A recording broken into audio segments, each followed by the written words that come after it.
Ladies and gentlemen, Progress Day. I believe you, Imperial Star Destroyer. For those of you who are... Where's my chat? There it goes. For those of you who didn't see the message that Imperial Star Destroyer just left, he just said that he can't believe that Andor has 7 purples. Yeah. It is one of the best shows I have ever covered. That is not hyperbole. That's not exaggerative. It's not anything. It is one of the most well-executed, well-presented, well-demonstrated, incredibly well-designed shows I've ever seen in my life. It is, in fact, top 4 territory for me. Moving on. Today we're covering Season 1, Episode 4. Happy Progress Day. I mean, it might, Dr. Winter. That's a very real possibility. It's definitely going to score higher percentage-wise, right? This is the episode in which we have our part 1 of 3 again. I want to explain that briefly, though, rather than just talk about it. Because the minimum 3 rule in fiction exists for a reason. Now, you probably think, the rule of 3s. The rule of 3s applies differently and is more of a mathematical constant that you can find basically everywhere.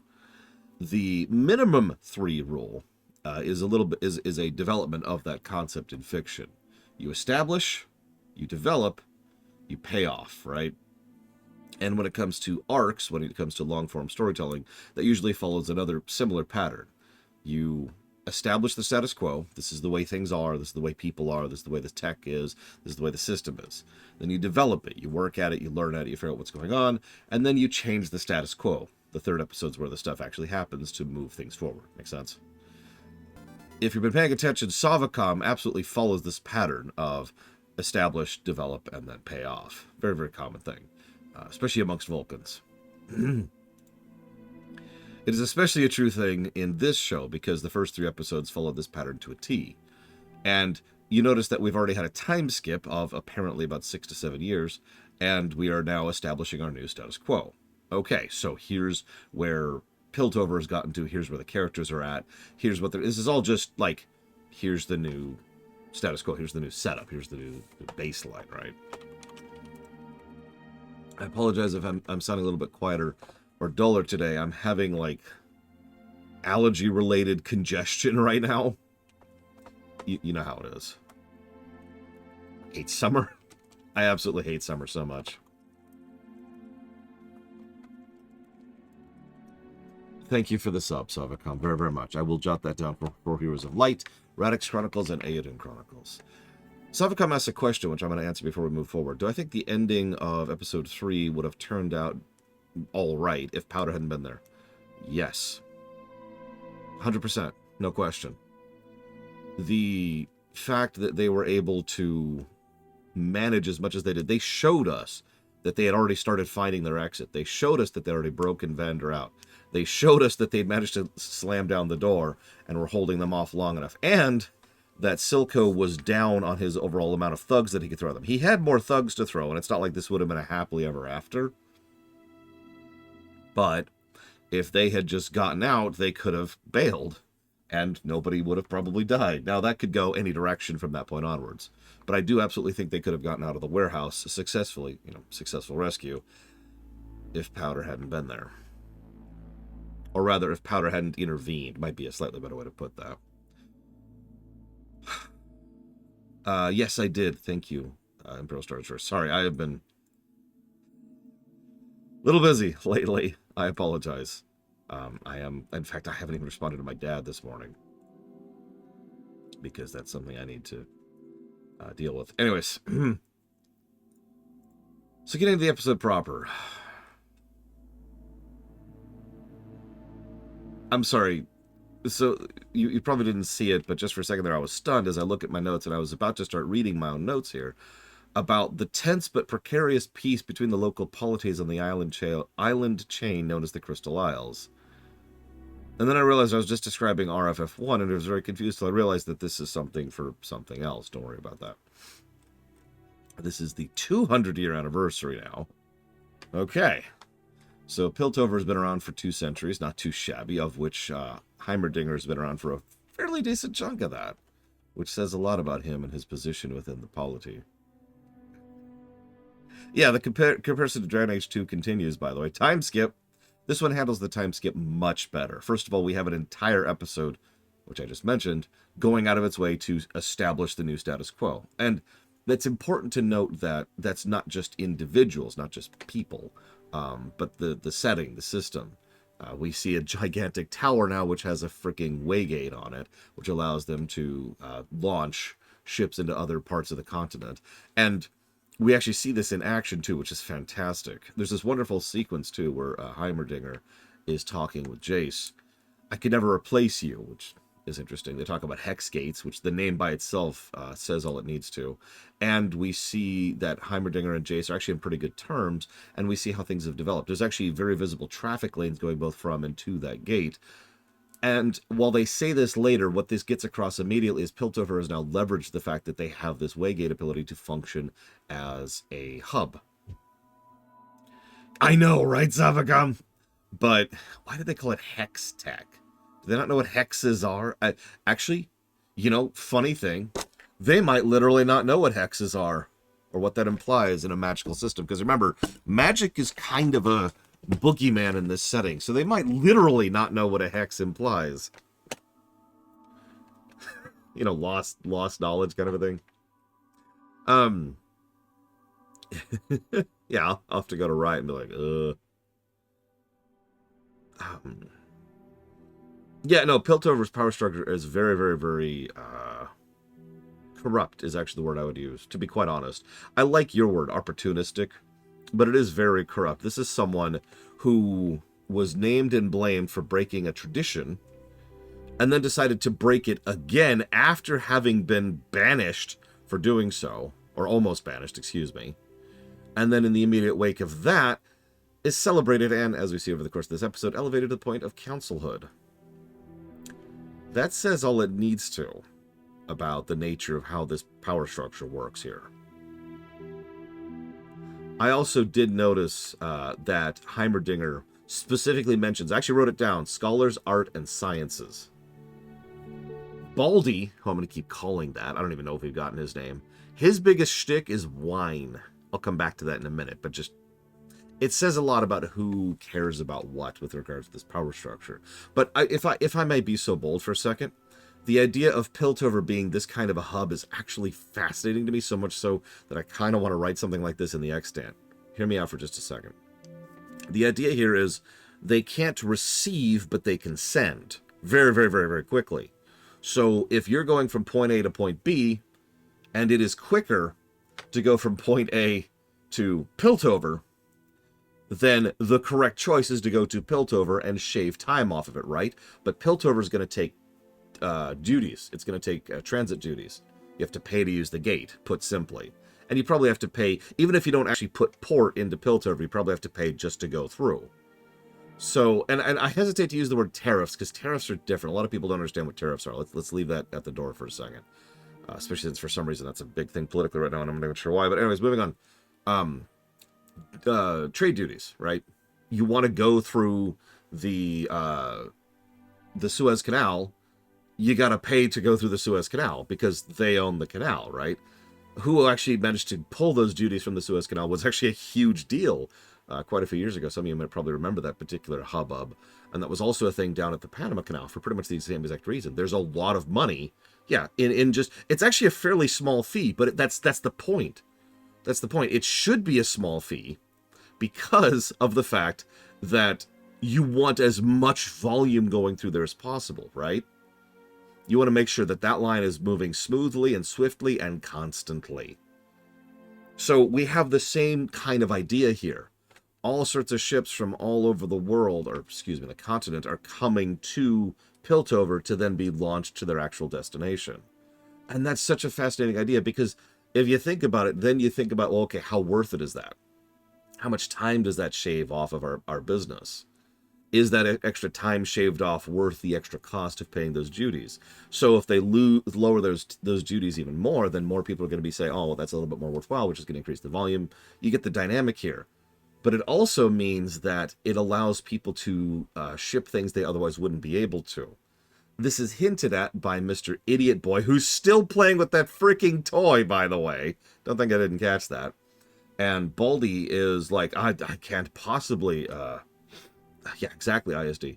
I can't possibly, ship my wine out now. And again, that has other significance that I'll get to when we get there. But what it means is you can ship things you otherwise couldn't. Let me put this into very, very simple terms. Let's say I produce fruit, oranges, for example, or bananas or something like that. And I want to ship these to you. Well, that's a damn shame because that's a trip. By the time they get there, they'll be mush or rotten or just not as good. But if I can shorten that journey, if I could shrink how long it takes me to get my goods to your destination, all of a sudden a whole other avenue of possible revenue has been opened up. Because now we can ship things into other places that otherwise just wouldn't get there on time, right? And so anything biodegradable or anything that's going to have like a shelf life of some type or another is something that has been added to the economic retinue of what Piltover can push, not only from Piltover, but from places around Piltover, right? Forgive me for gushing about the economics of this, but the inclusion of this gate is actually fascinating. And again, says so much about how economically, let's call it significant, that this city-state has very suddenly become. It is also interesting that it implies, without stating outright, that there are now other polities who have a rather political, economic, and shall we say military reason to be invested in the well-being of Piltover, making sure that goods are transiting smoothly and frequently. Because if someone decided to walk over and shut down this gate for any reason, I guarantee you other nations would notice. Remember that for later, too. So, yeah, very Venice.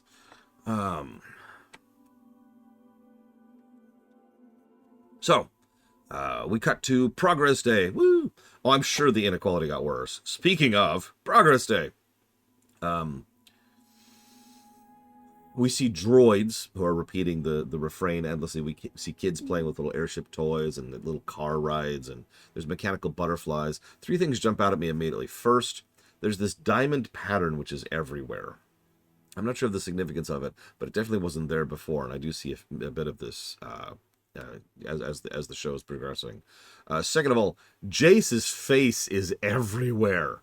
Now, someone in chat just mentioned 040, I think? No, as Lord Harrimont mentioned, no wonder Jace is so popular. It makes perfect sense, given what he has helped to bring to the country as a whole. So, yeah, okay, that makes perfect sense.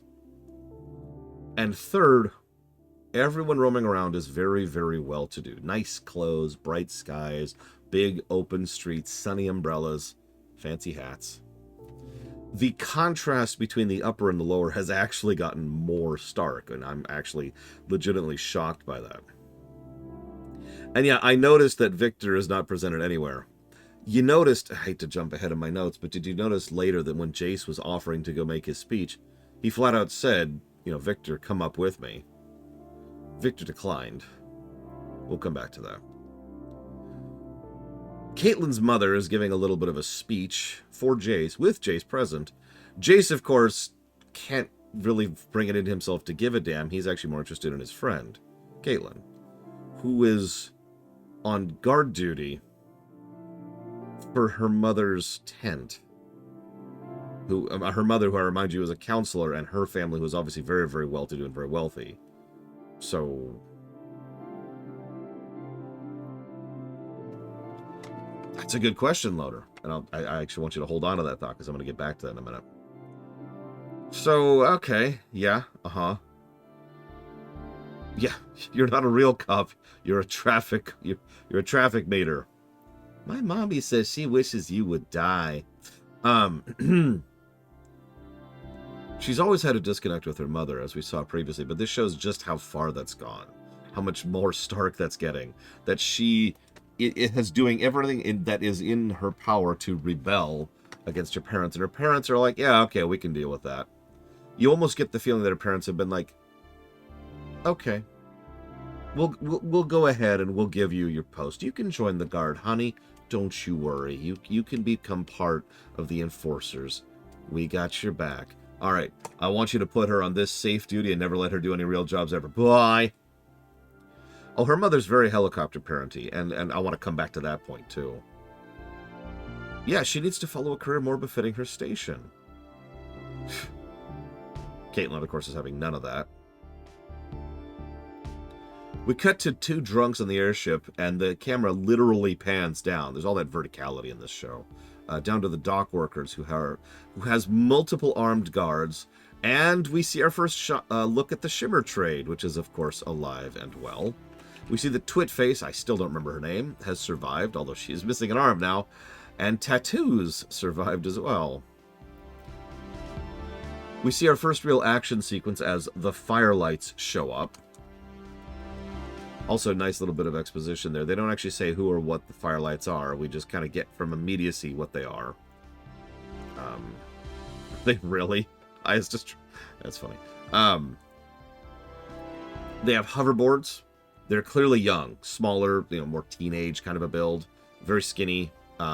They also use predominantly non-lethal methods. I'm sure you caught that. They are very nimble, and their aesthetic is very, very punk. Yeah, no, exactly. These are punks. And I don't mean punk as in the insult. Punk as the more traditional adjective, which refers to someone who rebels against authority. That's where cyberpunk gets its name, in fact. Yeah, 5-minute CC. Jesus Christ. Ha ha! Funk! But I want to bring your attention to that as well, because they completely lock down the whole thing, except then Powder shows up. As usual, the show exposits a lot based on reactions. We don't know who this is. We don't really need to, because whoever it is immediately kills several of the firelighters. And now we see what's happened to Powder. I'm going to mention this now. Powder's facial expressions are wrong in all the right ways. Whatever she's saying and whatever her tone is, the nature of how her voice is being portrayed always contrasts her face. Yeah, she does not showcase herself in the ways that should be showcased. There's a very clear and obvious disconnect. And yeah, she's clearly not doing particularly well at all, and we see more of this as the episode goes on. I want to comment about this here, because it was the first thing that caught me. Hi. But there's no, brightness in her face. It's more like an empty, glassy look. Later on, there's this tidbit where she actually giggles, but doesn't smile at all. Just like that. It's just, whew. It's very messed up, and it does a great job of emphasizing how much this woman's mind has just kind of snapped in half. So she ends up in doing her fight and blah, blah, blah. The literal visual effects, which are no longer subtle or quiet whatsoever, really get across just how much she's starting to see things, too. Fiction over the years has done a lot of different methods to try and showcase things like hallucinations. One of the most common attempts that fiction will do, this is especially true in video games, is it will present a hallucination as if it's just a real thing. This is easy to imagine. All you have to do is think about any video game ever where you've seen, oh my god, there's someone there, and then you shoot them and they disappear in a puff of smoke. Nothing whatsoever indicates that that was a hallucination until you shoot it, right? It looks completely real. I tend to prefer this method myself, because the way that her visuals, I don't have a better word for that, the way that her perception shifts as she's going throughout sequences, as things hit her, emotionally predominantly, but also mentally in general, it indicates so clearly that we're seeing from her perspective more or less exactly what she's seeing. Something that does not fit. Something that is more or less literally eldritch. Because I hate to point this out, but in real life, there are not animated scribbles in the sky. That's not a thing that's normally there, right? And there's not scratchings or distortions or anything like that. But it helps to get across this idea. It is a wrongness, which goes along with what they've been doing with their facial animations. Yeah, she's probably been saying this for a very long time. There were tidbits of it in the first 3 episodes. Much, much more subtle, though. Much harder to catch. This is right on display. So we see a quick Artificer versus Artificer fight, and we also see she's pretty good in a fight, which is its own level of disturbing. And as she's freaking out over Vi, and yeah, plenty to say about that, she doesn't even particularly aim at anything. She just pulls out this giant Gatling gun and just starts unloading on whatever happens to be in her path. Whatever is there. Which is exactly as terrifying as it sounds. And as we find out later, had some unintended consequences.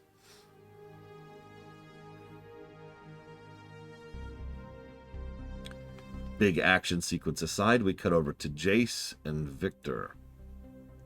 Yeah, a Berserker Artificer.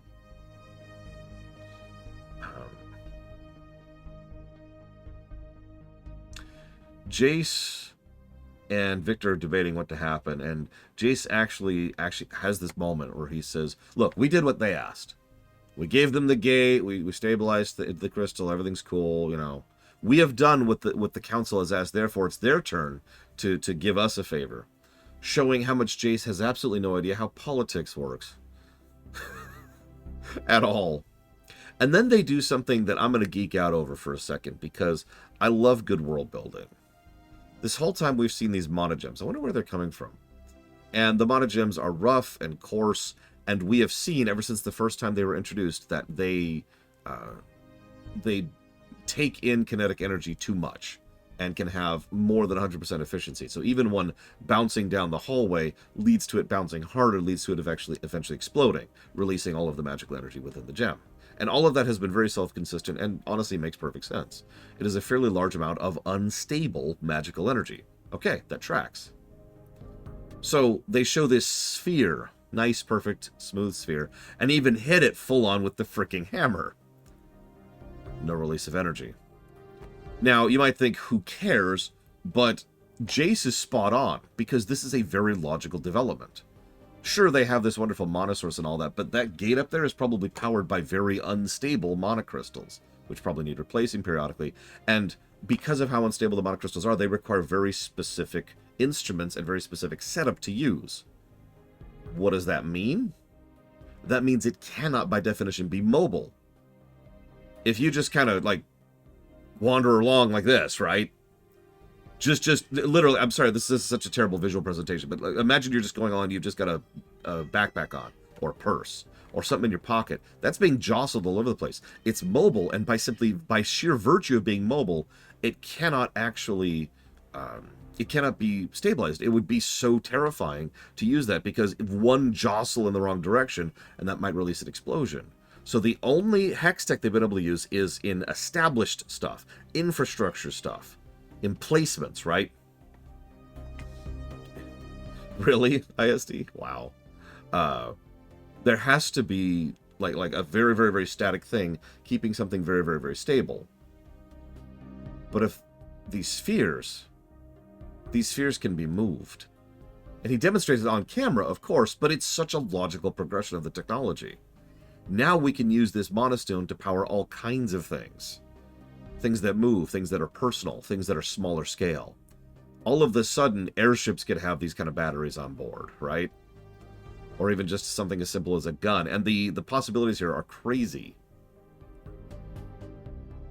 And that leads to another interesting thing, because this leads to Heimerdinger's perspective. This kind of advancement arguably shouldn't be just released en masse, right? You don't just go this and it's just, here you go.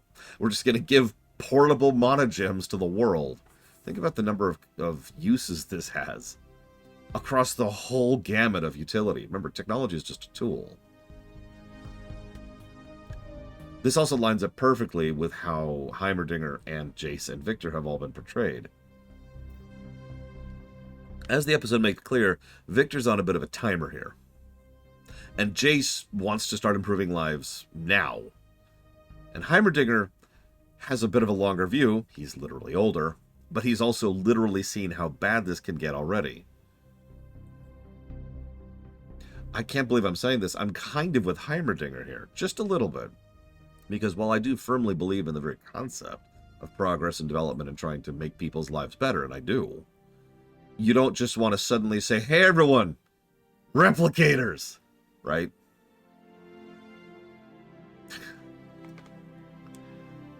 And yeah, this does a good job of it. There's another thing that fiction actually tends to forget, and I'm glad that this fiction remembers it. Great scientific advancements are neat and all, but once you've successfully made the advancement, there's usually like a period of, all right, now let's do our double checks, and then our triple checks, and then let's see it under long-term surveillance. You don't... This is actually a true thing in the United States. I don't know if this is true in other countries. Let's say we just came up with a new drug that might be able to cure or treat something or help with a specific disease or whatever. Do we then immediately release it into the populace? No, of course we don't. No, we're going to take some time. Yeah, exactly. That's just where I was going with this IDST. We're going to take some time. We're going to test it. We're going to do long-term tests. We need to see if there's any consequences. We're going to pay very careful attention to this to make sure that this is something that is now okay and safe to release to the public, and then we'll go ahead and allow it, right? This very drug right here, loratadine, is something that wasn't readily available for a long time for me, which of course makes perfect sense. This the reason I use this is because this is the one allergy medication that actually really works for me. I mean, technically, Benadryl works, but Benadryl also knocks me out. But you get my point. That is exactly how that works, and it's exactly that way for a freaking reason, right? So again, I am at the very least partially with Heimerdinger. This is something they should sit on. And by sit on, I mean spend a lot of time and effort developing, testing, retesting, thinking about all the things. Let me zoom this in a little bit for you. Because, yeah, exactly, Suffolk. This is not just about the tech. Let's say that you've sat down and you've made a board game, or a video game, or a pen and paper game. And you release it, and everyone immediately finds all kinds of exploits and problems and flaws because you didn't do a testing period. QA is everything. Whether it's engineering, or whether it's social, or whether it's economic, or whether it's medical, or whether it's technological progress, or whether it's development of a show, or a game, or a book, or a movie, or whatever. QA is critical. So yeah, let's iron out the kinks. Heimerdinger even says that. It's not like he's saying no. He thinks this is extremely promising. Tighten a few screws, you know, batten down a few hatches.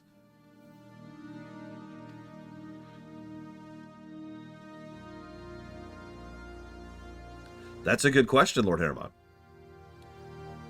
Hell, I'm sure at least some of you noticed the fact... Yeah, I know, Claes. I'm sure at least some of you noticed the fact that that giant laser that Victor showed off nearly, like, zapped the little puppy or whatever the hell it is that Heimerdinger has flying around. What would have happened if it hit someone? That thing was carving, like, into stone. Poro is apparently its name. Yeah, that's... Yeah. That's also true, ISD, which has its own consequences. I'm sorry, I'm going way too down the rabbit hole here. I just really like how well thought out this all is. It's the kind of thing that I eat up because I love believability in a fictional setting. I love it when they do the work to make it so that I am completely on board with whatever nonsense they're sharing. Because all fiction's nonsense, right? 100% of it. All fiction is nonsense. All that matters is how much work they put into making it so that I believe it. I actually have no idea. That is true. Someone who's played League of Legends could probably help with that particular thing. The poor monster. No, we're done. We're done. That's it. I'm done. Meanwhile... Yeah, we also have delusional druggies wandering around. So Caitlin is looking over the scene. And I know I don't want to talk too much about Andor in an unrelated stream, but all I gotta say is Cyril wishes he was Caitlin here. She very quickly and accurately figures out, based on some very real forensics, which she demonstrates very, very quickly, is actual forensics. It's very basic. I don't want to, like, overpraise. But you could tell that they put a little bit of thought and effort into, okay, this is there, which means this was pushed out from here, which means this goes over here, which means this led to here, which means this goes over here, and then there's this, which goes this way, and she uses all that to find tattoo. Not bad, actually. Impressed with both her and the work in general for showing their work on that. Arcane does that so much.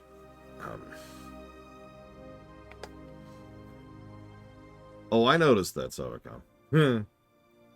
Yeah, Caitlyn's very good at her job. I have thoughts on that in a minute.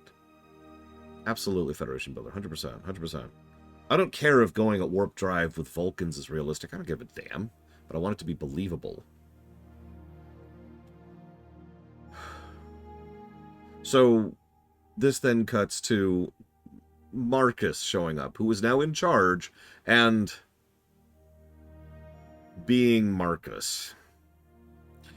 I like how we don't really know where his mindset is, where his politics is, how corrupt he still is, how evil he is or isn't. They actually give us very little information on Marcus. I noticed that. We don't see much of him at all.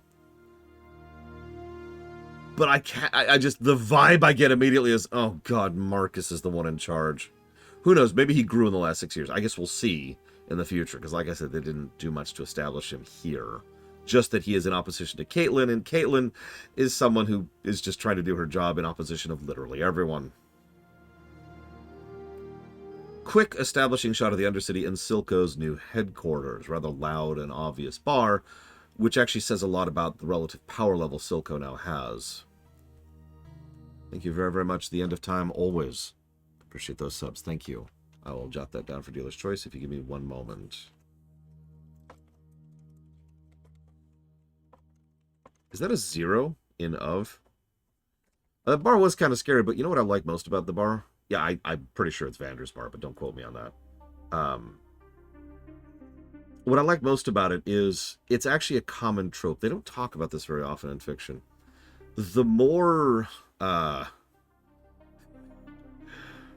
public you're willing to be with your hideout as a crime lord, the more power you have. That's a very common rule, technically in real life, but predominantly within fiction. Do you remember Batman Begins? Falcone? He's just in a bar with, like, government officials hanging out around him, out in the open. Like, that's someone who has a tremendous amount of influence and power. He doesn't need to hide, right? Obviously, there are some asterisks and some variances here, but it's a pretty common rule. And I mention it because this is the show doing its work and showcasing that Silco is a much bigger fish than he used to be.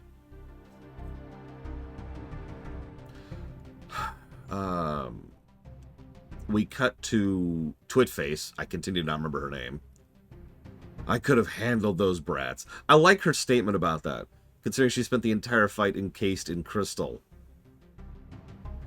In fact, if not for the fact that Powder got involved, the punks, the firelights, I think they were called, would have just gotten away scot-free with everything. Interesting to think about. Silco dismisses her so thoroughly and quickly that he barely actually looks in her direction, just glances at her for a moment, and then goes right back to his paperwork. Like, really? Go away.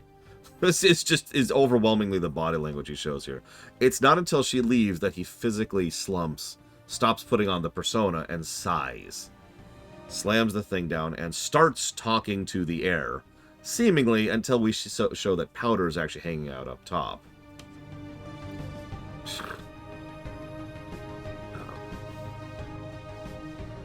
And yeah, I noticed that, Brownjacker. The Undercity is clearly not doing well now that Silco is functionally in charge here. Doubly funny, considering the fact that while Vander wasn't exactly in charge before, you could tell he was doing a really good job at keeping the peace, especially given his deal with Grayson. Thank you, Deckfish. Always appreciate that sub. I'll put it towards Signalis. Skyrim, the BRPG block, excuse me. And Dealer's Choice. Unless you want to pick a third thing. That's up to you. And yeah, he lets his guard down and is much more natural around her, for lack of a better way to put it. Powder continues to demonstrate how messed up she is. And we see one other little tidbit that really caught me just very, very quickly, which is he is now taking Shimmer. He's taking Shimmer very precisely in extremely small doses. But he is now taking Shimmer.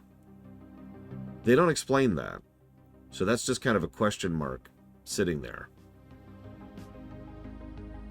Food for thought. I do also like how Silco's biggest concern, and he says this out loud to Powder, is specifically the fact that he's worried that the Undercity is falling behind Piltover.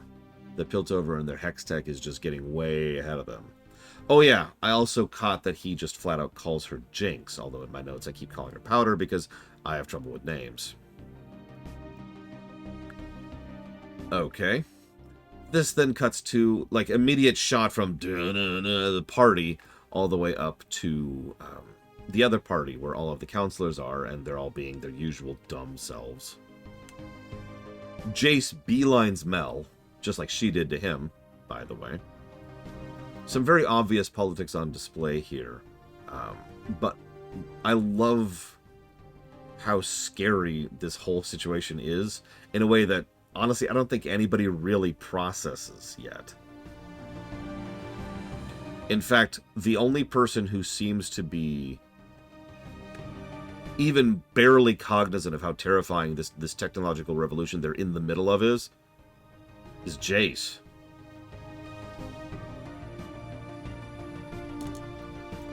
And excuse me, I'm skipping over details. I apologize. Obviously, Silco allowing her to inject things directly into his eye is a huge showcasing of trust.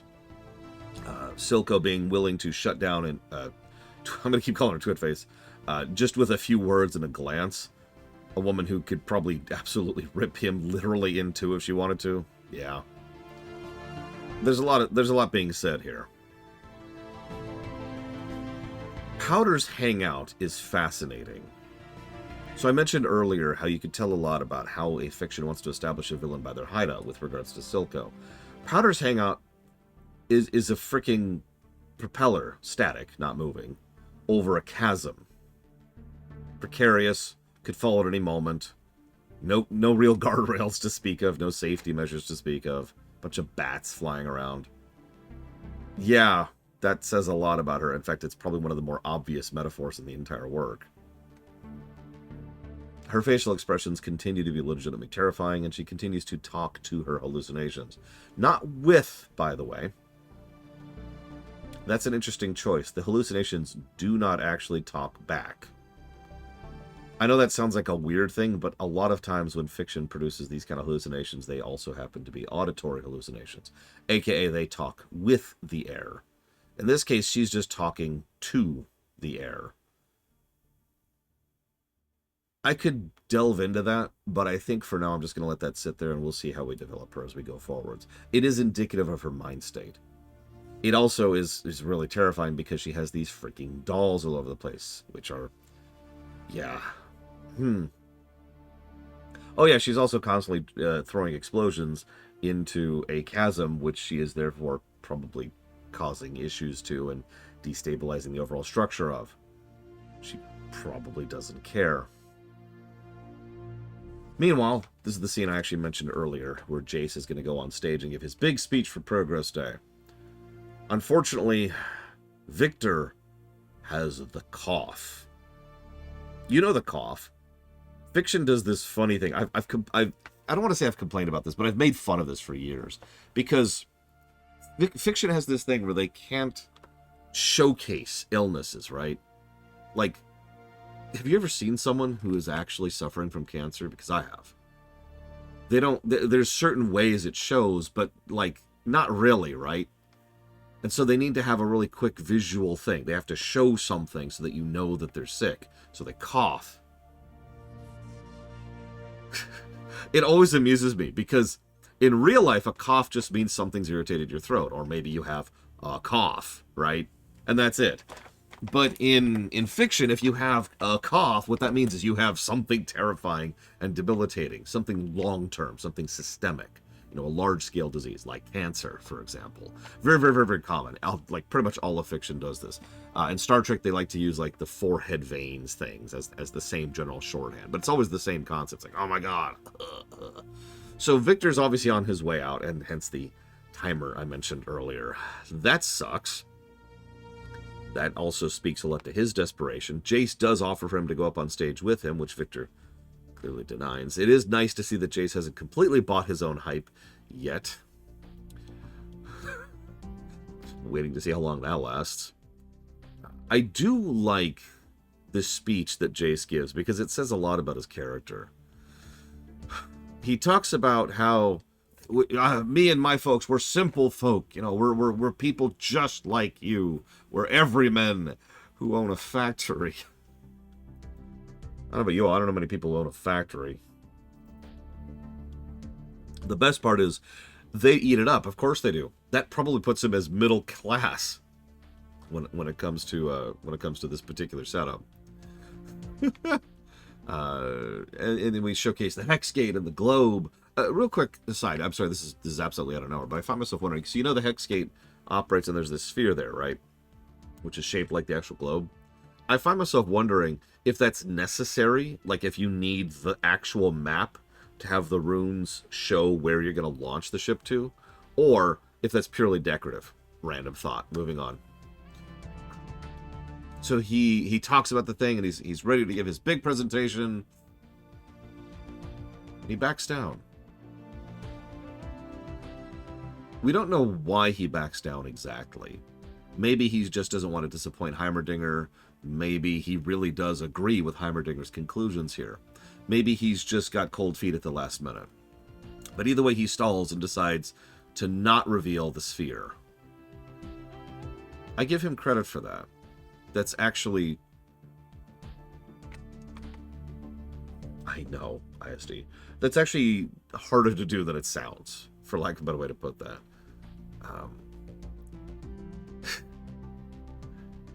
So Mel is just, ugh. But the rest, Heimerdinger's like, yes. And Victor's like, ugh. Everyone has their own reactions to this announcement. And then he whips up the crowd, and he shows that he has a decent charisma score. They show off fireworks. Everything's cool. Everything's cool. Cut to the people guarding the event. There's a bunch of enforcers over there lounging on the things, all smoking. Every single one of them is smoking. Caitlyn's over there actually watching away and not smoking. Again, visual shorthand. Caitlyn's the only one who actually gives enough of a damn to actually be paying attention or to do her job at any level or something. In fact, it is Caitlyn who notices the fire. Now, I'd love to bash these guards more, but I actually want to give them a weird amount of credit. Credit to the episode.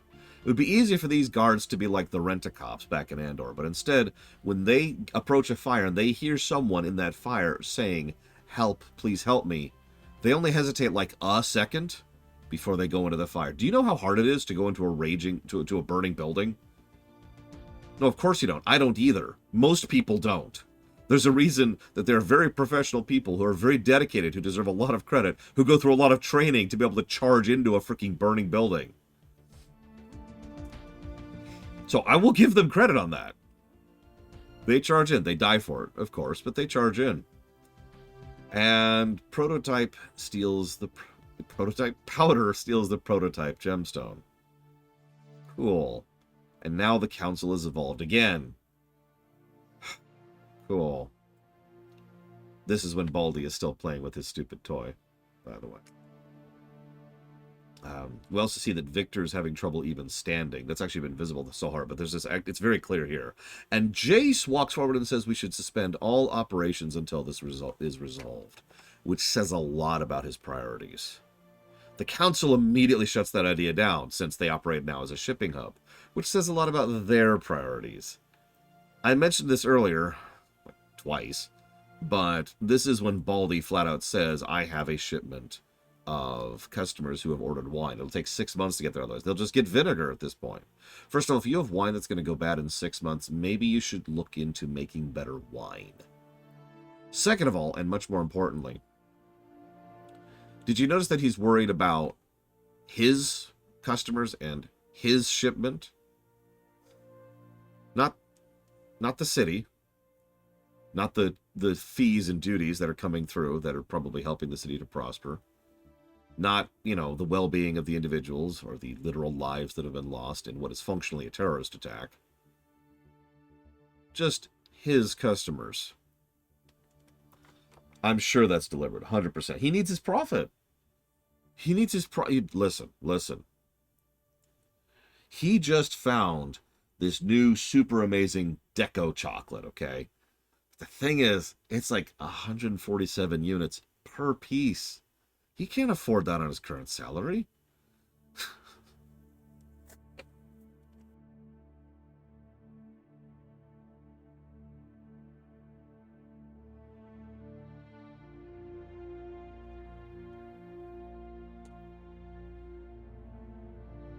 So yeah, Heimerdinger quietly shows wonderful approval of this, by the way. Did you catch that? The only counselor who's like, you'd sacrifice your life's work? There's even a line they say, the city will suffer. Will it? I'm sorry to ask such a weird question, because obviously a massive reduction in income, which comes through the governmental coffers of a polity, is the kind of thing that's going to cause a shock, but is that actually true in this case? Piltover was doing pretty well before these things. And I don't know what their kind of infrastructure investment portfolio looks like. So I'm not 100% sure how much this is going to cause issues. But is this really going to cause the kind of suffering they talk about? Yeah, exactly. Like this, I mentioned this because under normal circumstances, I just accept that and move on immediately, right? But this show is well enough crafted that I find myself thinking about the economics of this stupid city. I guess I'm just an idiot here. And I find myself wondering how much of this really does have anything to do with the city itself, because they were doing fine before. This is not a rags to riches story for Piltover. This is a riches to also riches story. Now, there's all kinds of things here that could and possibly are present, but we don't know. And they're not going to spend time going into that, which makes sense. There's a logic to that. I don't know. I legitimately don't know. And unfortunately, I don't think they're ever going to say anything. But I do have one thought, and Brownjacker just mentioned it, because I mentioned it earlier if you were paying attention. The biggest reason why I am actually in favor of the council not immediately shutting down the Hex Gate is other nations. As I said earlier, I guarantee you that every other major polity now has a substantial investment interest in Piltover because of this Hex Gate, because of this tech. And if they decide to shut that down, even for a temporary period of time, there is a chance that someone else might literally use that as a casus belli. Like, this could actually lead to war. Little war. City-state versus city-state. But war nevertheless.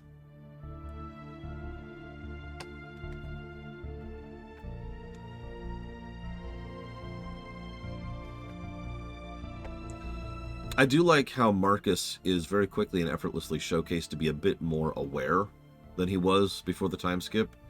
There's a bit where Marcus actually figures out what's happening before Jace does. Did you catch that? The camera actually shifts to Marcus, and he's just like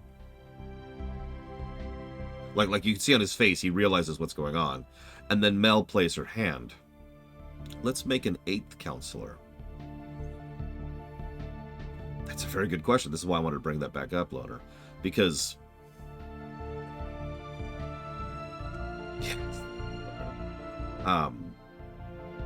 there's a lot of moving pieces here. The genie is functionally out of the bottle. Like, there's no fixing this at this point. Too many people have done too much maintenance work on this stuff. You can't just, I know this sounds extremely cold and evil, but you can't, you're past the point where you could just kill Jace, kill Victor, and destroy the Hex Gate. That's not going to remove this technology from existence. First of all, people are aware of it. A lot of people have worked on it. A lot of people have industrialized it. Like, Jace and Victor didn't build that giant tower or that giant thing. Dozens or hundreds of workers worked on that, along with engineers, with architects and plans. We're past that point, right? Wheels are in motion. No going back. Yeah, Victor, meanwhile, has the cough. Sorry. So Mel, I find this all fascinating because the episode doesn't even, like, sit on any of these points I'm bringing up. It just lets them sit there in the background, right? Maybe it'll come up. We've got a few episodes to go. But before we get sit on this more, I do love how Jace is visibly freaking out at the possibility of being made counselor, which makes sense. He sees himself as a low-level working class kind of a guy, which, by the way, is absolutely adorable. it's also, yeah, he also is very much pushed into this. And so, hey, congratulations, you're now one of the ruling body. I wonder, you notice Heimerdinger supports this. Hextech security should be administered by a scientist. I kind of vibe that a little bit. And I do wonder how much, you know, his decision during the speech moved Heimerdinger to vote that way.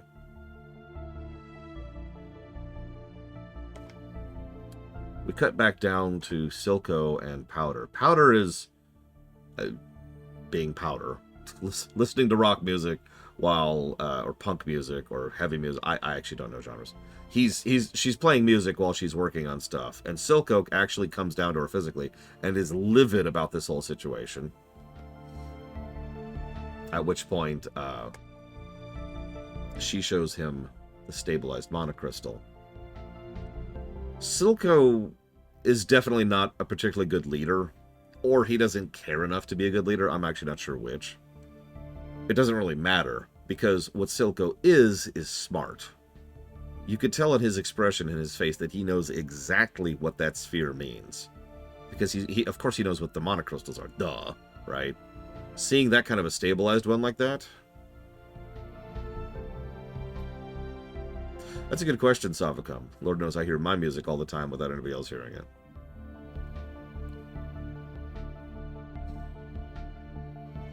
She also gives him a hug.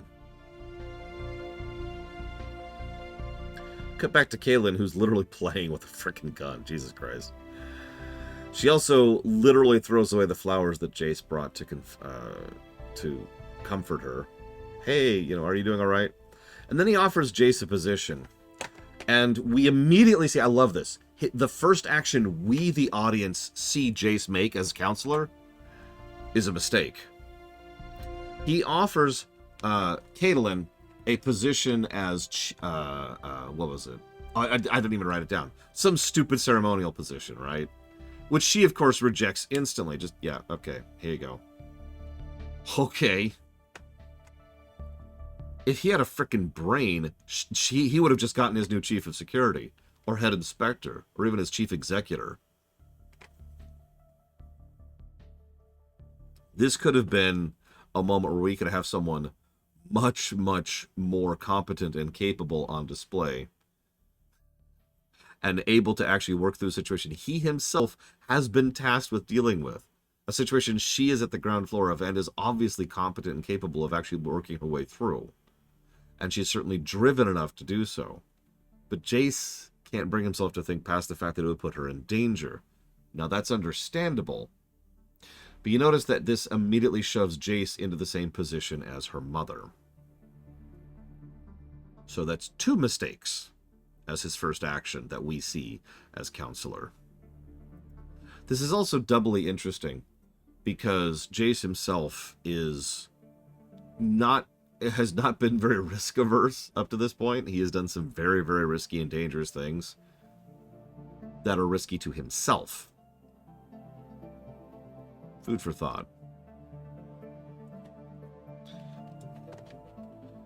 So we cut down to the prison, which Caitlin has just decided to walk in on. She at least brought a gun with her. And Tattoo has already been attacked and can currently not move his jaw. And at first I was like, oh, someone was sent to assassinate Tattoo. But then I thought about that for a minute, like for just a second. I was like, well, that doesn't make sense. Silco doesn't strike me as the kind of guy who would kill his own people just because they happen to get imprisoned. In fact, he strikes me as the kind of person who would probably grease some wheels to get them out earlier. And then we see the person who actually did it. Hello, Vi. Been wondering where she was this whole episode. I'm not even going to comment on the fact that she has clearly drifted into superhuman territory, given the fact that she's punching concrete with her bare hands, and it is the concrete that is flinching. You ever punch concrete? Because I have. It hurts.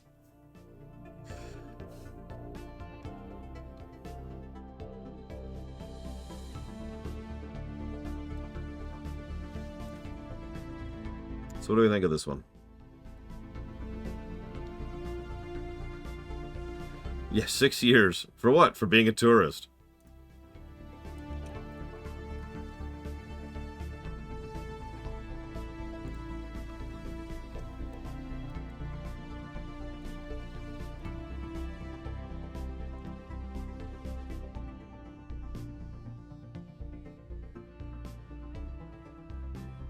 I so I caught the number ISD, but I didn't think about that. I will be honest. I'm at the current rate of quality. I'm going to be shocked if we go below red on this show. I could be wrong. I've been wrong before. But I agree with the crowd. I think we're going to go ahead and call this a very solid red. Similar to Welcome to the Playground, it's a whole lot of very good, very tight, very well described exposition and establishment. Wait, did I? Yep, okay, no, I'm right, I'm right. Sorry. I have to keep reminding people that red is very good and is the kind of thing that most things can't even, like, reach to. We just happen to be covering some really good shows right now. Don't worry, we'll get to The Mandalorian. We'll start to see how far down below red shows can get. And then we'll see Donkey Kong Country Show. And then we'll see extremely how far down we can get. So, I'm going to go ahead. I actually ate breakfast for once this morning. Aren't you proud of me? I'm going to go ahead and just jump right into the next episode, which is Season 1, Episode 5, Everybody Wants to Be My Enemy.